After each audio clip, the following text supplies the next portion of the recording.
was going to say hello, church family.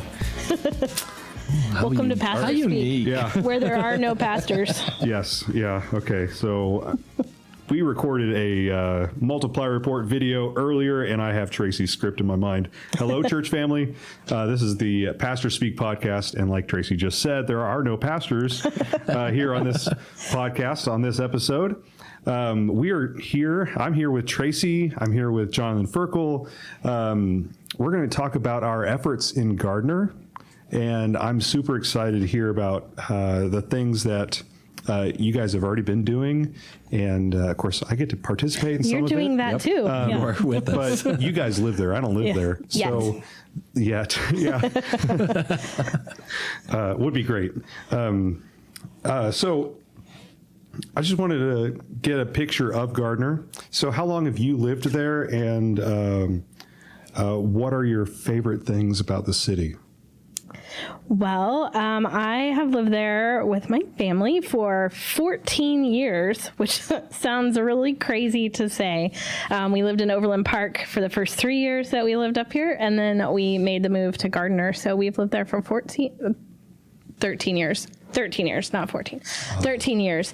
And my favorite things to do in Gardner, I think we spend a lot of time at Celebration Park because that's where we do sports. Our kids are involved in Parks and Rec. So we spend a lot of time outside at the parks.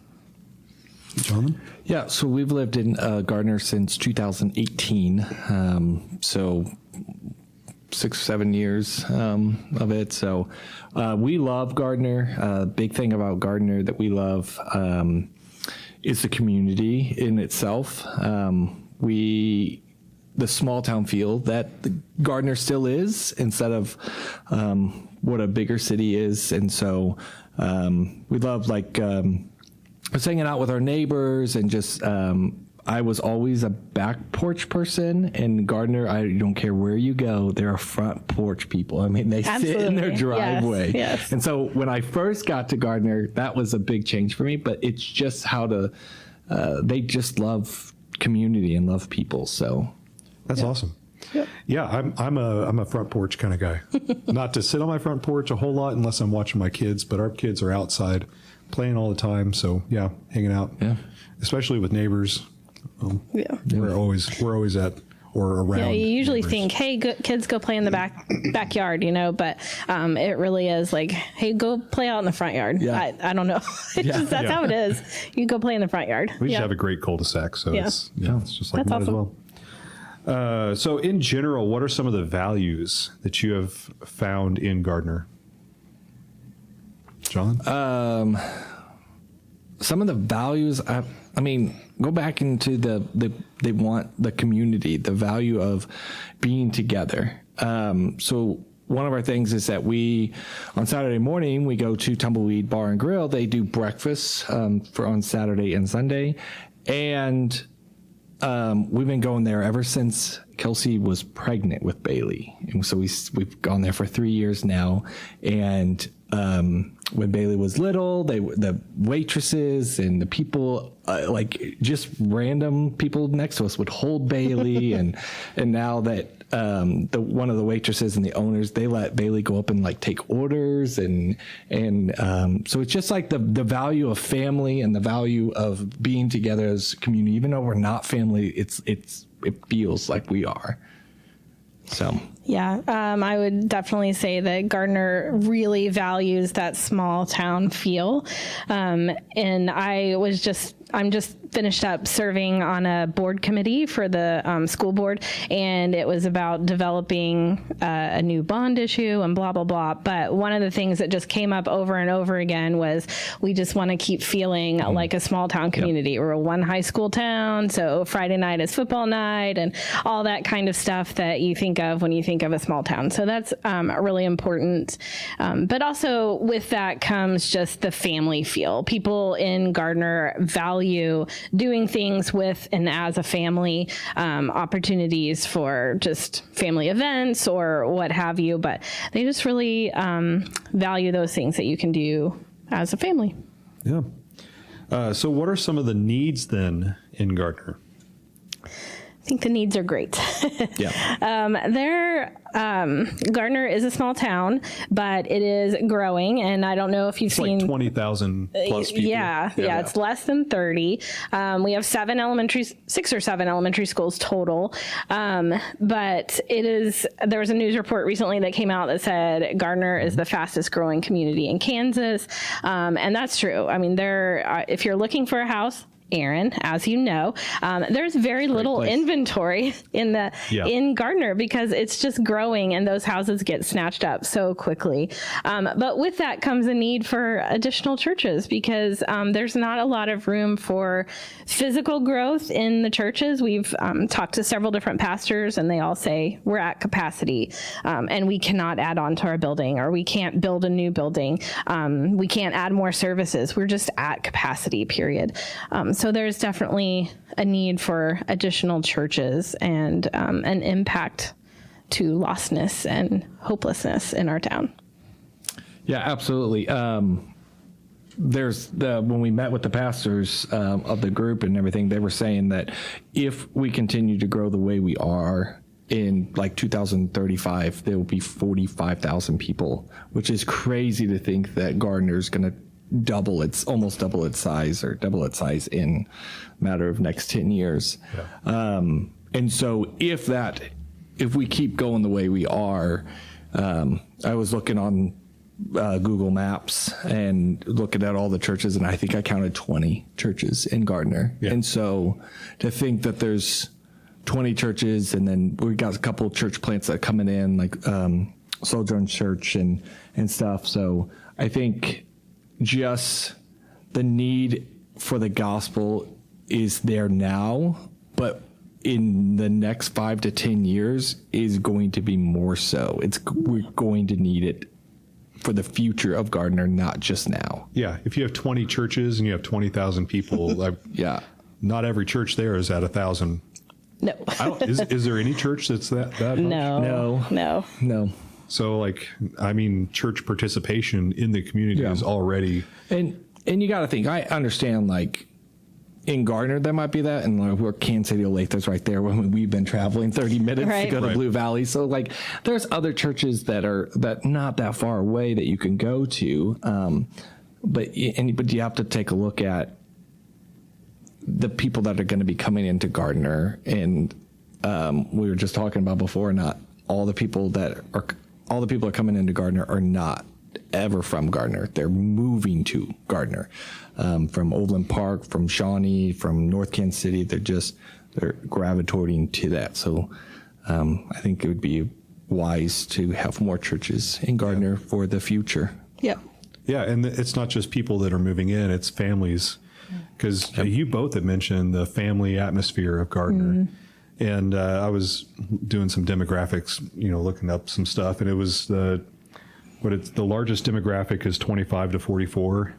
Oh yeah. So that's the largest demographic. Parents with young kids. Kids, not even out of high school yet. Mm-hmm. And what does that look like in 10 years when those 25-year-olds are 35?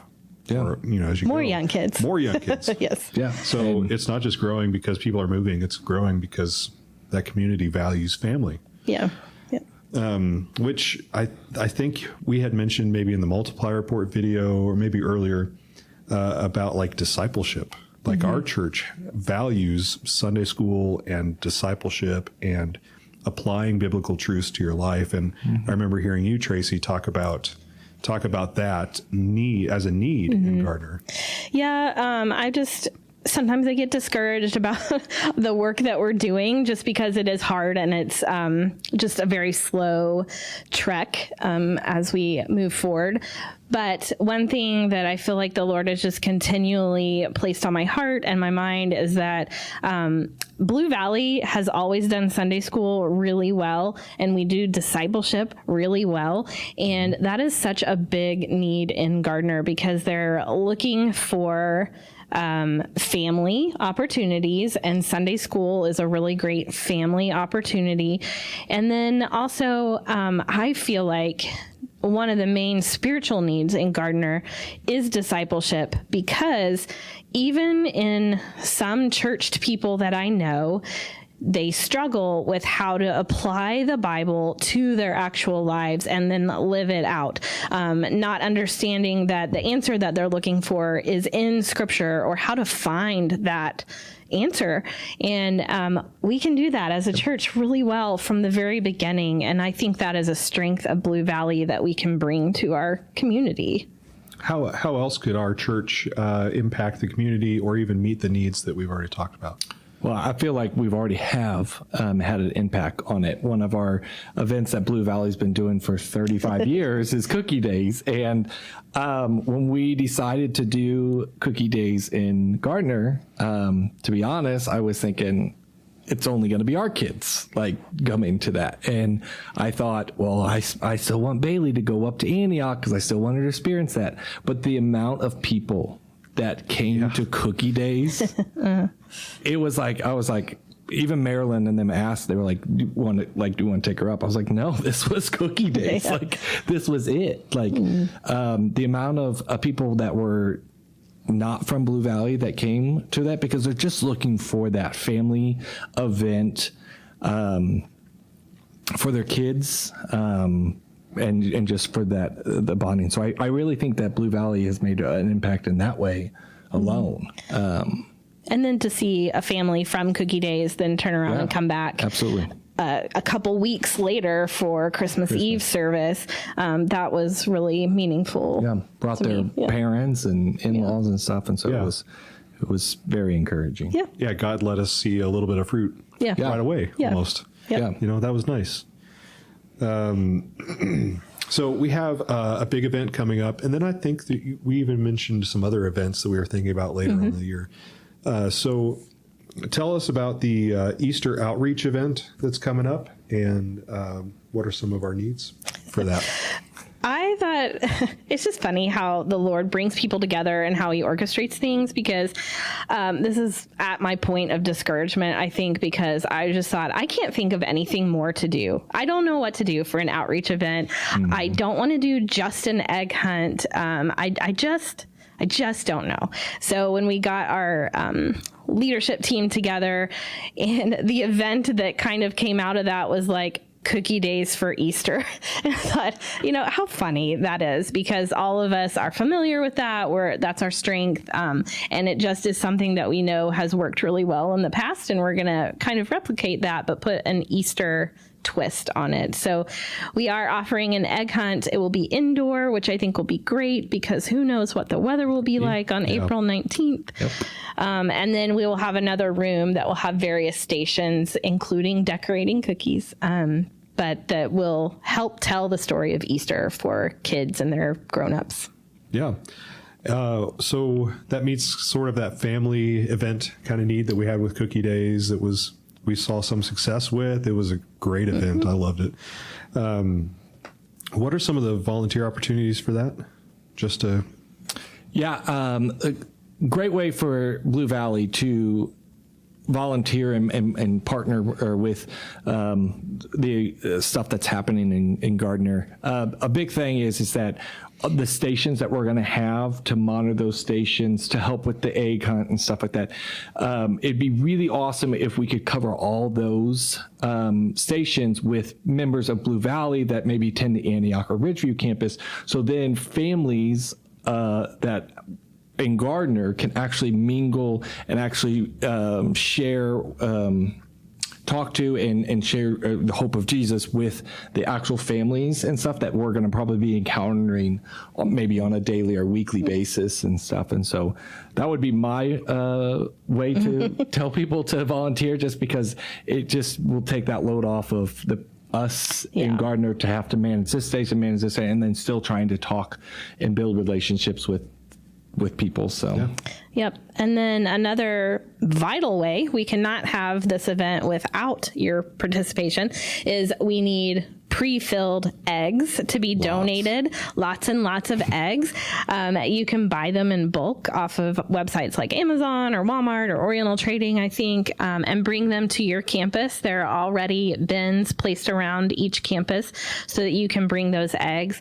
Or if you don't want to buy the bulk kind, then you could get together with a group of friends or with your Sunday school class and fill those eggs with candy, not loose candy, but packaged candy or little trinkets, things like that, and bring those then to your campus and donate those there. Here's a question. How many eggs do you think we need?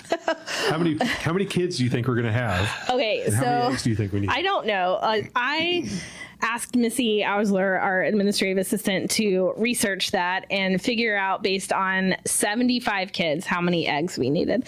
And she came back with probably about 1,200 would be good for 75 kids. And then we met with Derek Lynch, who told us Double it. he was like, oh, this is a great idea. If anything, I think the fault is it's too good of an idea. And you may have 200 kids. So if we have 200 kids, I don't know what that ratio breakdown is, but it's a lot more than 1,200 eggs. Yeah. It's probably more like 10,000 eggs. Yes, and I don't want 10,000 eggs. 10,000 eggs. I don't know. They each get 50 eggs? Yeah. 50 eggs. No, I don't know. But We'll have to drop them from the helicopter. Yeah. Done that before. yeah. So anyway, we need a lot going Yeah. So we need thousands of eggs. Literally thousands of eggs. And that's the difficult part, because it's going to be open to the community that you could have 200 kids. So you could have 20. You could have 200. Exactly. We might just have 20 kids show up. I don't know, but we also might literally have 200 kids. And so, and I think that, I mean, Cookie Days, what we did, 2 or 3 weeks of prep yes, in front of it, yes. and then we'll do about a month. Yes, and we had 28 total, or I think it was close to 28 kids for Cookie Days. And this event will be more familiar and something that people recognize and want to participate in, I think. Plus, it's springtime and people want to get out and do stuff. So I definitely think we'll have more than 28 kids. And it's going to be open past kindergarten. Yeah. It's for elementary kids. Elementary too. kids also. And so we'll need some eggs for all the groups All that the are going age to go in. groups. So. Yeah. In the future, we've talked about other events. Tracy, do you have any other thoughts you want to share? So last summer we did a VBS, and we did it in the park. I think we just did 3 days. It was okay. We learned a lot. A couple of kids came, but mostly what we learned is that's not going to work. And that's okay, because that was an important lesson. So this summer, I, again, was kind of feeling discouraged about, I have no idea what we need to offer, but I do know that VBS isn't it, and I do know we need to do something. And I just happened to be talking to a church member at our Pump It Up preschool event, and she mentioned doing a parents' night out, and I was like, ding, ding, ding, that is what we need to do, because Gardner... VBS doesn't work because Gardner is a 2-parent working family community. So a daytime VBS doesn't work. And honestly, I just don't want to do a nighttime VBS, and we don't have the place for it. But a parents' night out is fantastic because everybody needs that and needs time with their spouse, or if they're a single parent, to go get stuff done. And we can offer that really well. So, details TBD. We haven't even talked about any of it, but that's kind of what we're planning. Yeah, we don't have dates. We don't have times. No. We have general idea of the event. Thought. Yeah, we have thoughts. Yeah, that's it. Thoughts. Yeah. We have a concept of a plan. Yeah. Yes.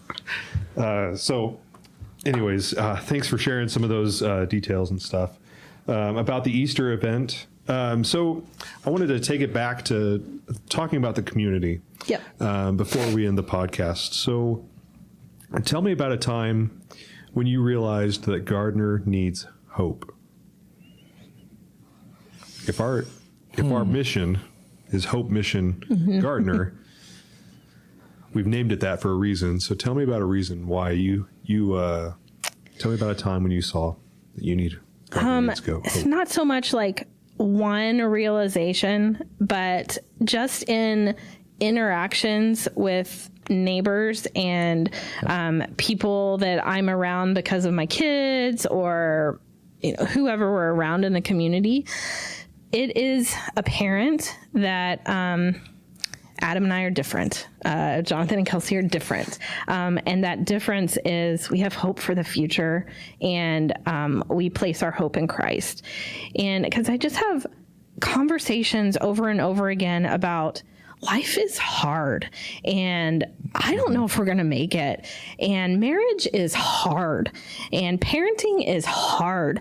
And a lot of that is just, it's hard with no end in sight and no hope. And it feels heavy at times to bear that burden with your neighbors and your friends. And it's just those conversations that show me that, gosh, they need hope for the future, and that hope is Christ. Yeah, absolutely. I would say the similar thing. Just in my neighborhood alone, the places that I go, you can see it when I go out to Austin's for dinner, or the Mexican restaurant we go to, Fonterra's. I know you're. Oh, we are La Carreta people. That's another thing that you'll get to know, is the different Mexican restaurants. But you see that everywhere you go. You can hear conversations and at the different table, or I hear conversations in my neighborhoods that there's no hope for the future. And they're just thinking about the now of, man, this is hard taking care of a young child. Man, this is hard being married and having to share basically space and life together and all that. And so they're just looking at what they're living in right now, and they're not looking at, there's hope for the future. There's hope past this life. And so I would agree exactly the same, and you can see it everywhere in Gardner, not just your neighborhoods and stuff. You can see it wherever you go.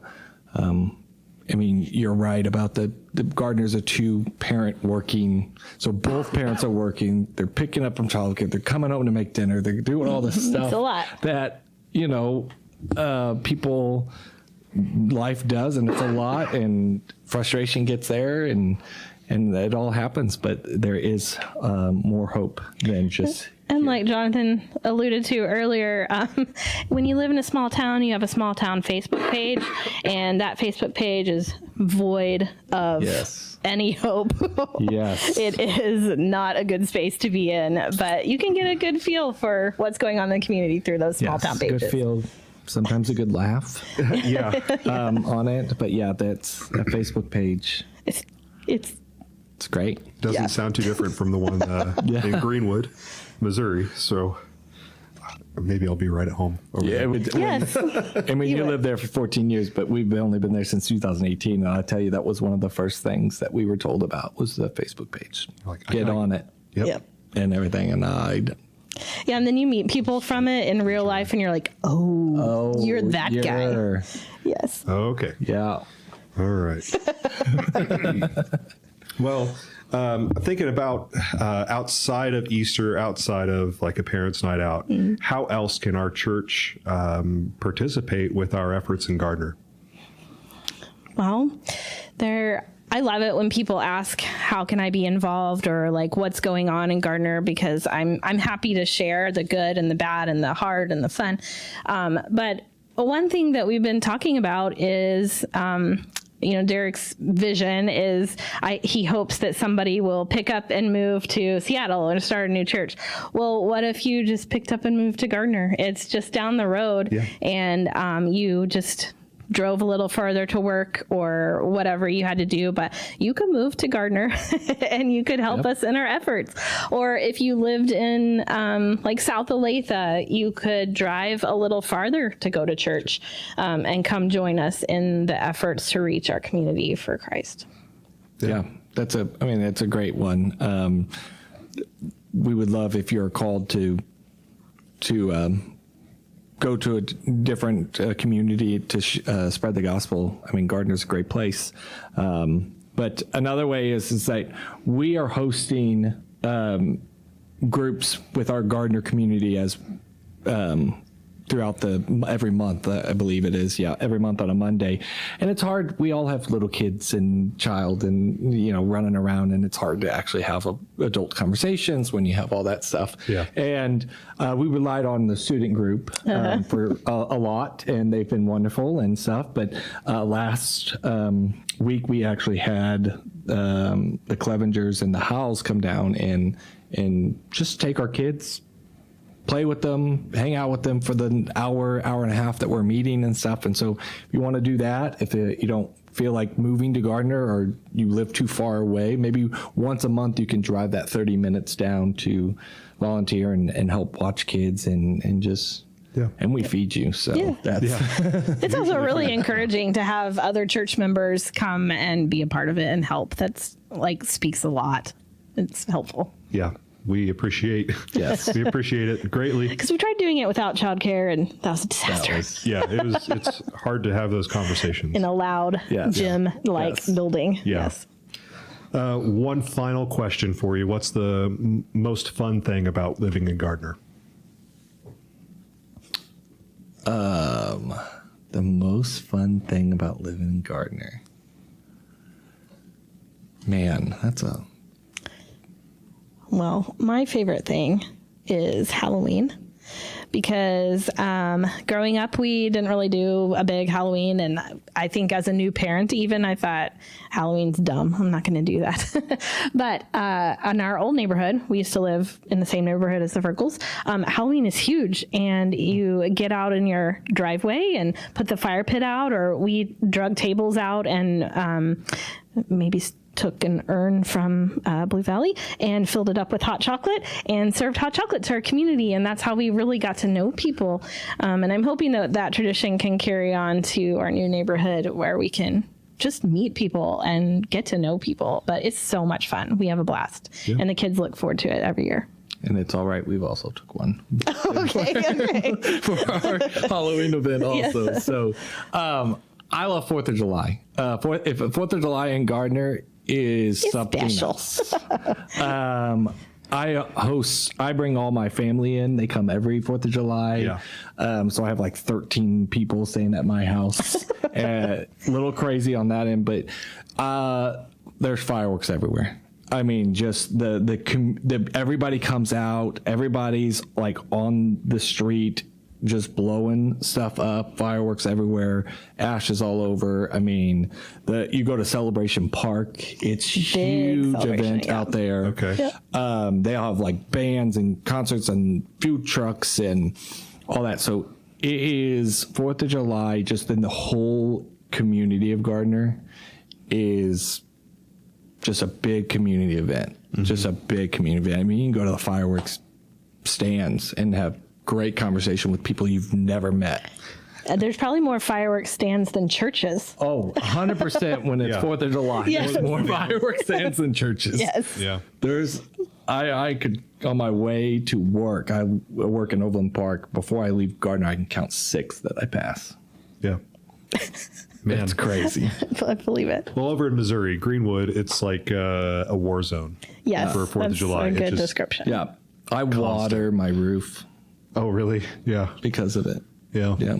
I water my roof and make sure everything is nice and wet before 4th of July starts. We left town last 4th of July, which was the first one we had left for in a long time. But I peeked in on our home Alexa during the height of fireworks time, just to see what was going on. And it was so funny because our house was dark, but you could just see flashes of light over and over and over again, because there were just so many fireworks. Yeah. We never leave home, but my dog does.